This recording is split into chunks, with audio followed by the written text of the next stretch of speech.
Ignis is a really complex hero to get your head around. From the outset, you need to decide what you want to use him for, and your options are either for defense, research savings, or as a siege or attack hero. I strongly advise against this. Most of the newer heroes are geared towards a particular troop type, and for Ignis, it's siege. First cab off the rank, he's going to give you double loyalty, and that is not something to turn your nose up at all. Think of all the teleports you can get from having upwards of 30,000 loyalty points accrued every single day.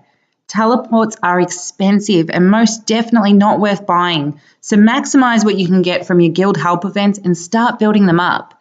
At $10 a port, I know how I'd much rather get them. Okay, so let's look at his research cost reductions next. When you're making a push towards T5, T6, or even T7, Ignis is really going to be able to help out here, but you need to remember to have him active before you start your research.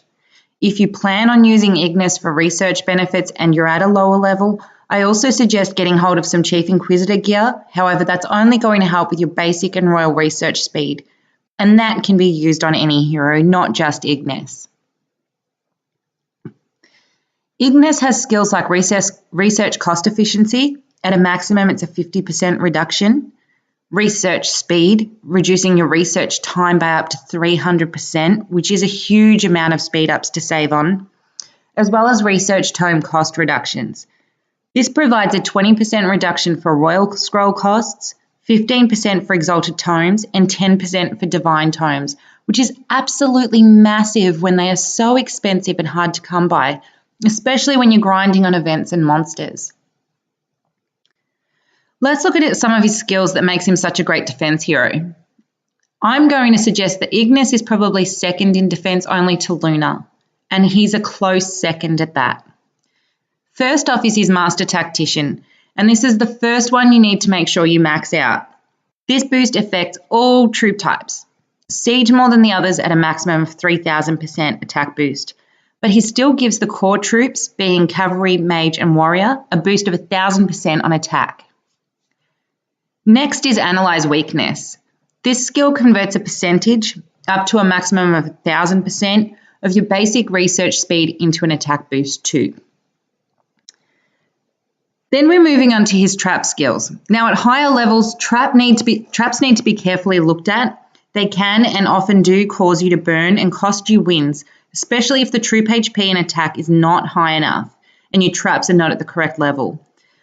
We don't really have time to cover traps off within a research video or an Ignis hero video. We are going to do a video solely on traps because there's just way too much to cover.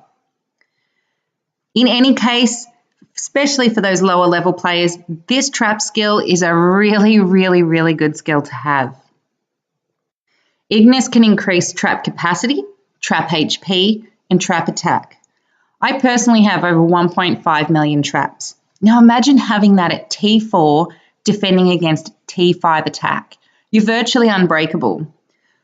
Like I said though, this changes when you're defending against T6 and T7 and would definitely need to be reassessed. At that point, I would be suggesting that Ignis is becoming more of a research hero for you.